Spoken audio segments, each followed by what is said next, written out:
Hi, everyone. Welcome to Community Spotlight. This is Sandra Walker with Key Realty. And I don't know about you guys, but I know I like some good barbecue. So I'm really excited to be able to have the opportunity to talk to Dwight and Jesse of Smoking Guns BBQ. Hi, guys. Thank you for joining me. Hey, Sandra. Thanks for your time. Thank you. So can you guys tell me a little bit more about your business and what motivated you guys to want to share your awesome food with people? You want to jump on that one? Yeah, so Dee and I have been friends for a few years. He used to live down the street from me. Actually, his dad lives right across the street from me, and his sister lives right across the street from me. So we connected and quickly realized we had a similar interest in cooking and in food. And it really just started out as cooking at each other's houses for weekend events or maybe for a birthday party for one of the kiddos. We're both family men. And then from there, we one day just decided, hey, let's see if anyone wants to buy this stuff that we're creating. And it's kind of snowballed from there. It's been quite a ride and we're having fun doing it. Awesome. And besides the brisket and ribs, what unique items do you guys have on your menu? What would you say is your best seller that people must have to go get?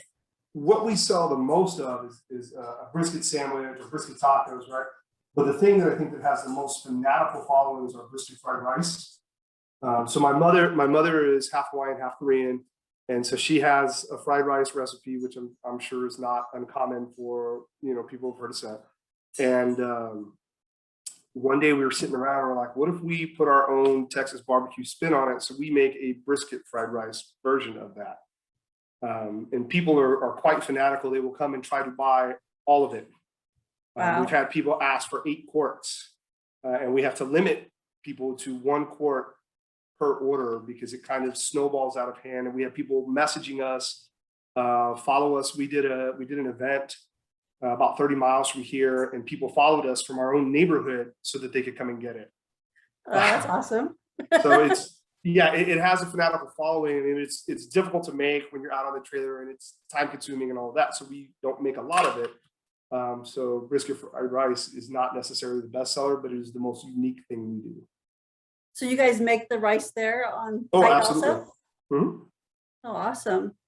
Now with the pandemic that we're still going over, people are still feeling the remnants of it. What do you guys feel as though was your biggest challenge in the past year? Well, but I don't know that the challenge necessarily. The pandemic, I think, presented challenges to everybody. Yeah. And so we kind of looked at that and said, okay, well, this is the the playing field for everybody. And so we really try to focus on things we can control, and that's where our challenges are. The challenge of being consistent every single time, every single brisket, every single order being exactly the same, so that when you come back, it's just as good as you remember it, and that's really hard to do. And then, like Reyes mentioned to you earlier, the managing our family time, because we're both family men, we both have children, and so finding a good balance for that time, where our families are still getting the time that they need from us, as well as trying to grow this thing because we love it so much. That I think is also challenge in and of itself. Am I missing anything? No, I think you hit it on the head. One of the challenges that we have, quite honestly, is trying to find a part of town where we can really shine. We do several markets, and we've gone, as Dee referenced, 30, 40 miles away from where we live. And then we also do local markets as well. But the pandemic affected some of the markets that we were participating in. Attendance was down. Now that things are opening back up, people are coming out a little more freely. So things were going good, and then kind of shut down a little bit because of the pandemic. And now we're trying to get back up on that upswing and trying to rebuild what we had started. Even though things are good, I think over the next couple months, with everyone being a little more comfortable and getting out, we should see an influx in business and hopefully gain some more traction. So that leads into, what's your guys' goal for the next 5 years or next year even? Well, I think our first goal, again, is to control what we can control, right? We want to make the best barbecue. And we have some long-term goals. Over the next year, we want to be able to double our social media presence. We want to be able to have a bigger draw. Because right now, I feel like with the pandemic, right, we had a small setback, but not bad. I know the people who are a lot worse shape than we are. So we want to continue to grow. We want to continue to increase demand for us. But again, that is the short-term goal is going to be to consistently make the very best barbecue that we can make. And I know long-term, we also have some lofty goals. I won't share that right now, but rest assured, there is the dream goal that's associated with this. There's a purpose. Yeah, I think kind of piggybacking off of what Dee said is we both have good jobs, and we can provide for our families with that. And the reason we do what we do with the barbecue, obviously we want to make money, but we don't depend on it for the income we need to survive or to make things work. But with that being said, we think in a couple of years that this can probably turn into something that we can kind of use as a next step after we're done with our regular careers or whatever job choices we have made now. But we have a little bit of a cult following, but we've been doing this almost a year now. And the area where we live over here by Alamo Ranch, Petranco area, and this is no ding on anyone, there's just, we think, not a place other than chain restaurants where you can go get barbecue. And again, not a ding on any of the chains, but ours is done with love. It's done with sacrifice to stay up at night and cook and then go to work the next day. It's truly a labor of love.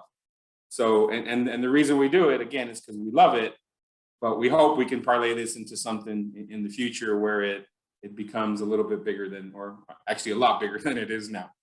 So. Awesome.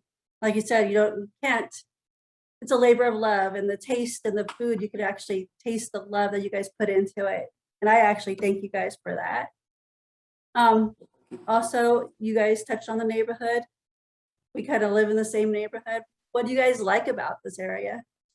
Well, if I'm just talking about the area, I like that I feel like I'm a little bit of out of town because I work in the city center. And so I like the slower pace a little bit. But the thing I like the most is the community.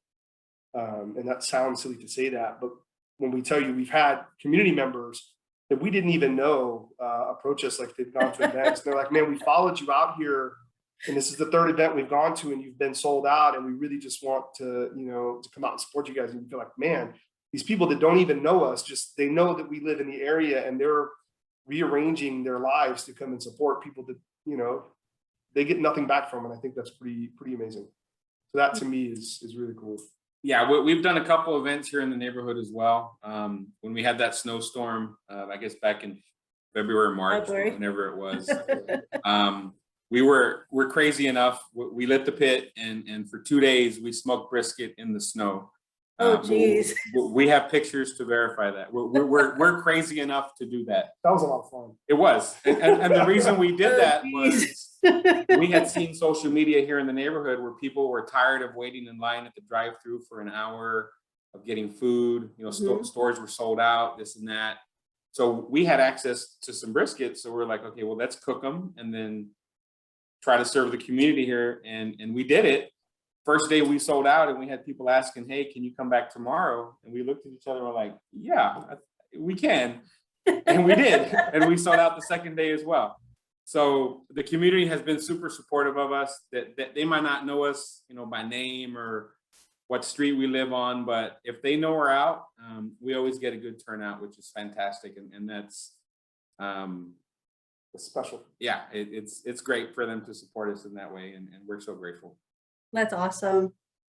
I know you guys are frequent to the Alamo Pop Up. Yes. Which was located in the Target shopping center, but I know it's recently been relocated. Where exactly is it now? Actually, it just jumped right across the street. It's just on the opposite side of Calabria. I believe it's behind a First Mark credit union, I think. And a Sonic. And there's a Sonic there. So that's a new location. And you can find us there at least twice a month. I think that's what we try to do to keep that, that family balance. So. Yeah, the market is brand new to that location. I think we've done it 2 or 3 times, if I'm not mistaken. So just like anything brand new, you have to kind of rearrange some things and figure out what works and what doesn't work. So Have the growing pains. We're confident that over the next couple of weeks, it's going to grow again to what it once was. There's a lot of great vendors out there doing things and then kind of filling the need. We're not the only ones out there. There's other vendors who work just as hard to sell their product and their merchandise.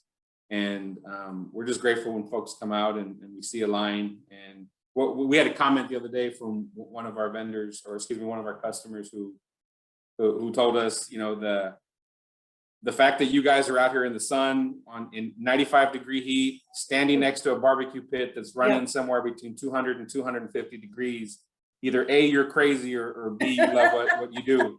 Maybe a bit of both. And the answer was it's both. We are a little crazy and we do love what we do. So that's why we're out there. And so hopefully over the next couple of weeks, we see the people returning. I think a lot of folks were used to going where they were going, in front of Target and behind Las Palapas. And it's not too far. It's just directly across the street. So we'll see what happens. So what's the best way for people to find out where you guys are having your events or where you guys are located at? The absolute best way, and two old guys like us, the easiest thing we can manage is our Facebook page. Right? It took me a long time to figure that one out, so I'm kind of sticking with it. Yeah, that's the best thing. We have a website, but Dee's wife, Christina, and then my sister helps tremendously. Christina manages most of the Facebook posts and lets people know where we're going, and she answers a lot of the requests for food and that type of stuff. But I would say Facebook is the best place for now. We're hoping over the next couple of months we can bring someone on board to kind of manage that for us, to kind of free us up just a little bit. We're not quite ready to free up the reins of cooking and doing that stuff. Yeah, I'm not letting that one go. I don't know if we're ever going to get there completely. But the social media, if we find someone who's eager to learn and wants to maybe get a little bit of experience and doesn't mind working for a brisket sandwich every now and then hopefully we can find someone that can do that for us. And if somebody wants to get a hold of you guys to ask you guys to cater or to do an event for them, how do they get a hold of you guys? Facebook? Best way is Facebook. Okay. And then we check that regularly. That probably gets checked multiple times a day by all of us on the team. Yeah, and then we also have an email. It's twosmokinggunsbbq@gmail.com. We all have access to it. We can all check it, and we respond as soon as we're able. Usually within a couple hours of the request. But those two are good avenues to find us. So I want to kind of turn the tables on you for a second, if you don't mind. Of course. So you mentioned you've been out to see us and to try some of our offerings. What's the favorite thing that you've had and what have you tried? Okay, I got to start with a little story, all right? Sure. So I have to drag my husband to these events. And the only way I could drag him out there is by telling him, hey, there's food there. Let's go out there and check out the food. So we were walking by your guys' barbecue, and he loves barbecue. He loves brisket. So he went over there, and I believe it was you, Dwight, who gave him a little sample. I'm like, oh, cool, we'll share, By the time he came back to me, it was already gone. I'm like, well, where's the barbecue? It's like in my belly. I was like, okay, nice. That's pretty cool. So my favorite thing I have to say is the Frito pie. I love your guys' Frito pie. And I've never had one until I had one with you guys, which is pretty amazing. Because you have all the flavors. You have the saltiness, the boldness, and the beans. Everything was just like a perfect combination that it like exploded in your mouth. It was great. I'm about to share a little secret with you. The Frito pie, no lie, is my favorite, and I'd rather have that than the sandwich any day. It's just something. I don't know, it takes you back to your childhood. I used to play Little League baseball, and I remember very vividly after every game, they would give all the players at Columbia Little League, not too far from where I live now, they would give every player a soda and a bag of Fritos with chili sauce on top, or they would give you nachos. And Frito pie has a special place in my heart. So the other day, months ago now, I guess, I told Dee, I said, let's throw Frito pie on there and see what happens. It is my absolute favorite. I love it. It just It's hits great. every spot for me on my palate, and the crunchy, the salty, the savory, the cheesiness, the barbecue sauce, you get the tang, you get the onions on there, and the pickles, if you do pickles, it's a home run in my opinion. So I completely agree with you 100%. My husband is pretty much the standard. He likes just the brisket or the brisket sandwich, just, you know, plain, he's good. As long as you guys have pickles, he's happy. nice. Yeah. All right. So thank you guys so much. Everybody, make sure you guys go and follow them on Facebook. You guys can find out where they are, the locations, and go try their wonderful food. And also make sure to subscribe, parkbench.com/West Creek for the latest news and deals around town. Once again, thank you guys so much for joining me. Hey, thank you again, Sandra. Appreciate your time, Sandra.